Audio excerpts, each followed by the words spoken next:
Hey, what's up, everyone? This is Jeremy, founder of QuickMail.io. And this is Jack, Chief Lead Generation Officer at salesbread.com. Today, let's talk about how to assign prospects to your sales team, how to Yeah, divide how? your markets. Yeah. Do we need 10 minutes for And that, Jack?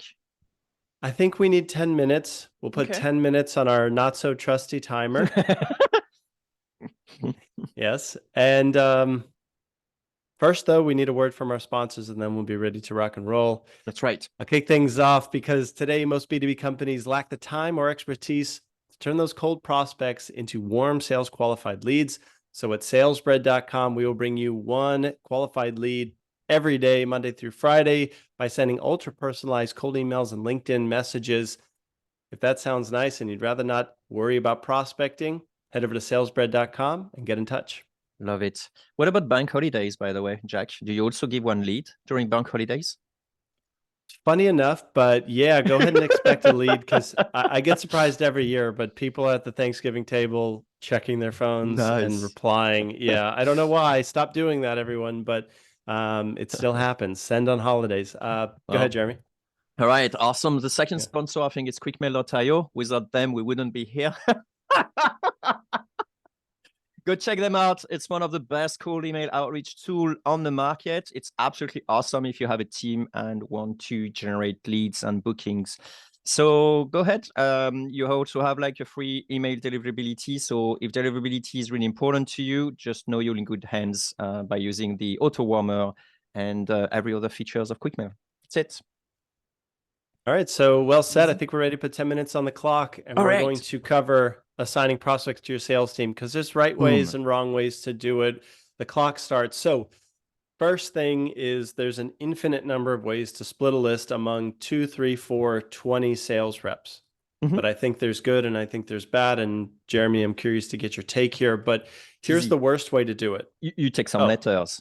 If it's an A, it goes to John. If it's a B, it goes to if it's a Z, it goes to me, the yeah, founder, or exactly. maybe a Y. So that's funny.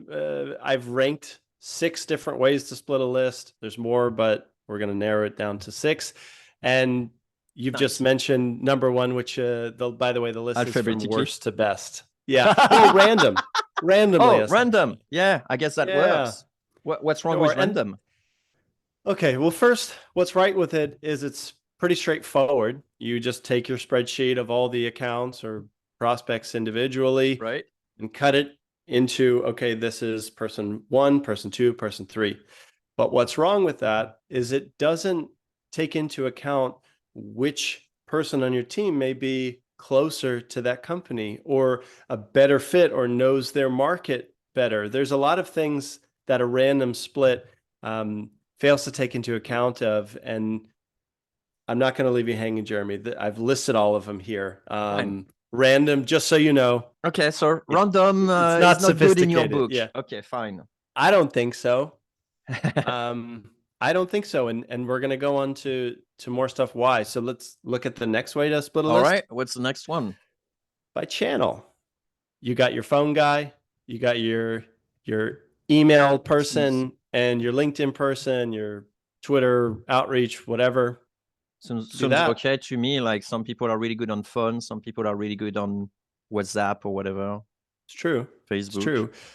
But imagine how much complexity will be involved when somebody has received an email step, a phone step, a LinkedIn Only step, channel is going to be which hard. happens first, which happens on the same day, and which happens enough. Like it's just, in my book, messy to deal with all that data and figuring out, okay, did they get a phone step yet? It's not coherent.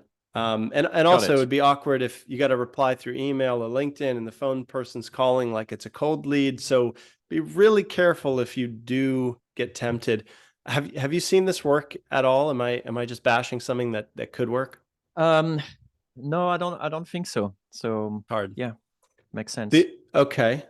So then it could be, the one exception is you could have kind of blocks where you take the whole list and you decide, okay, the first step are going to be email. and you attempt email outreach, and a certain will respond and a certain group will not. Then you could take the knots and try on LinkedIn, and then you take the knots and try on phone. And in theory, that does split it up, but it doesn't respect the timing. Sometimes it could sit a long time before you have the bandwidth to call everyone on your list. So that's right. Again, I'm not a fan of it. Okay. But at 6 minutes and 38 seconds, we don't have any more time to give it. On. So let's carry on. The next way you could split a list is by geography. And I don't love this with one exception. This makes a lot of sense. Like imagine you're an MSP, managed service provider, and every account you bring in, you touch, like you're physically there. Yeah. If that's the case, it makes sense to give your Boston team the Boston lead, and New York team, right? Okay, that's obvious, but makes sense. But be careful, like even if you do have reps that are distributed across the country or the world, be careful about assigning local leads to your people, because you still may not have the closest path forward. If they're somewhere in the UK, it doesn't mean that your London-based person is the best touch for that. Again, we're going to go down a little bit further at 5 minutes and 46 seconds. Again, kind of agree. Yep. Okay. Yep. So here's the number 4 way to split a list, and it's by account size. This one actually. Yep, that's what we do actually. Yeah. Yeah. Oh, I was going to say it's not that weird. In fact, I kind of like it for certain markets. But tell me, Jeremy, how do you use it? Well, we have multiple support people for us. So it's more like support. It's customer success, right? So we reach out to people. And so obviously, depending on the type of account it is, then we put more experience and senior people to bigger accounts. Smart. Simple. Yep. In the sales space, I'm seeing a lot of founders or CEOs taking the charge on, let's say you're selling to banks. Yeah. Okay, I'm going to take the top 100 banks. I know this is a really long sales cycle, but at the end of the day, it's all about like time and the cost of the time for people. And obviously the CEO, you won't put him on a $49 plan, you'll put him on like $49,000 plan, right?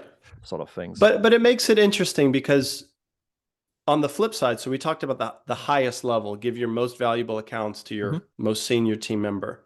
On the low side, your junior sales rep can kind of get practice on low value accounts. That's right. It isn't the worst if they goof on a $19 a month client, right? Yeah, that's very fair. So I'm curious to hear what the next 2 ones are. What the next 2? Yeah, so let's go to number 5 at 14 minutes and 13 seconds. We got some time. We are going to use the existing network as the number 5 way to approach cutting a list. Nice. And this is what LinkedIn has tried to do with their Team Link feature, where you put all your sales reps onto one SalesNav account, and it will then cut, okay, here's the accounts you're going after. They're in Samantha's first degree here, so she's going to take the IBM account, and it'll say this has 12 in the second degree network, let's give it to John, and et cetera, et cetera. To me, that makes more sense. Makes more sense, the random split, than channel, geography. I mean, even if you were looking at phone as a channel, you still might want to say like, hey, we both know XYZ in common, if it is a meaningful connection, to help break the ice. So thoughts here? Push back here on this one. Push back all you want, absolutely. It's not because Sarah knows someone at IBM that she should get, the IBM account if the IBM account is huge and Sarah's just started at the company, right? So to me, it wouldn't actually quite make sense on this. What if it would actually help her get a meeting scheduled if she just knew? Then that works. You're absolutely right. It depends where in the sales cycle. If this is like just an intro open door, yeah, exactly. That makes sense. Absolutely. In fact, I've heard, I kind of got this idea because a few clients of ours have hired VP sales positions based on their former job. Yes. So they were like, hey, we really want to sell to, I'm pulling a name out of thin air, but we really want to sell to Atlassian or whatever, Blizzard Games. So they got someone who used to work there to work for their company, and it was like, it's basically the cost of entry if you think like that. It's like, hey, let me hire you so we can contact all your coworkers and have a call. And if it doesn't work, you're fired, by the way. No, but like just the industry, honestly, it's great. really matter. It's such a Yeah. great move. It's like, okay, well, Yeah. we are selling for 100K and we're gonna buy, pay someone like 10K or whatever for the first month, and then see For if it big enough works. deals, it could Yeah, work. your first Okay. month's mission is to open with them. If not, you're One fired. door. Yeah, Yeah. honestly, Okay. yeah, that kind of makes sense. I'll be hiring everyone, and yeah, you fire the next day, Yeah. whatever. No, hopefully it's not like that, but you can see how it can help out. Yeah, Now we're at a minute and a half. let's do. The best way I think to cut a list is by their market, which means it's different than geography, account size, or even the network that they know in others. It's, oh, this person has a lot of agency experience. They ran their own agency. We're going to put them to get in touch with agency. It's just they speak the language. Meanwhile, this person has been product forever. They're going to reach out to our product folks. And when you do that, you have this bridge. We talk a lot about Cialdini's weapons of That's right. influence. Liking. Hey, liking, we're both product people. We're both sales. If you can see eye to eye with your prospects, life gets a lot easier. So I'm noticing more and more clients of ours are just saying, okay, we're going to bring on a team member, but just for this market. Meanwhile, this person has been in the space for 12 years. They know banking, they know product, whatever. They're going to work their leads, and it works really nice. I think that's the way I would do it, if at all possible. Interesting. Well, you're the guy, but I probably wouldn't do it this way. It looks odd to me. Okay. For ramping up a team, you're gonna have like very different level of quality depending on the market you're contacting, which to me is kind of odd and doesn't really provide a nice natural progression on the sales rep, right? So if you got like one junior for this market, then that's cool. They know the market and maybe they will ramp up faster, but it's still not probably the person I will put on for maybe a big contract on that, or like open doors. Maybe you're right. Maybe the next level for closing, maybe not. And that's the time. That's fair. That's fair. And I guess just to end it, I'm so focused on starting these conversations, on getting sales qualified leads. And honestly, you're probably right that I'm not thinking towards like closing, because No, that's but it not a makes space, sense you know? for me. Yeah. I'm always like seeing like whole spectrum, but that's true. You do have Right. the SDR before you even have the demo, and before you have the potential long sales cycle closing. Contract. So you're Right. absolutely right, and I think for BDR your split makes total sense actually, because they know the market. Even if they are just trying it, like they know the market better. Like you wouldn't talk in finance the same way you would talk with startups. It's like very different. So that's Yeah. fair. And I think I agree. Even yeah. Okay.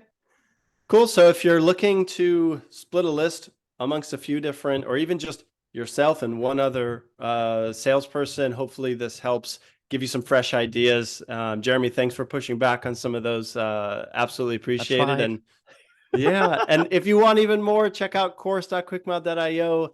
This is just the tip of the iceberg. The course is where we spill it all. Check it out and catch you next time. Catch you next time.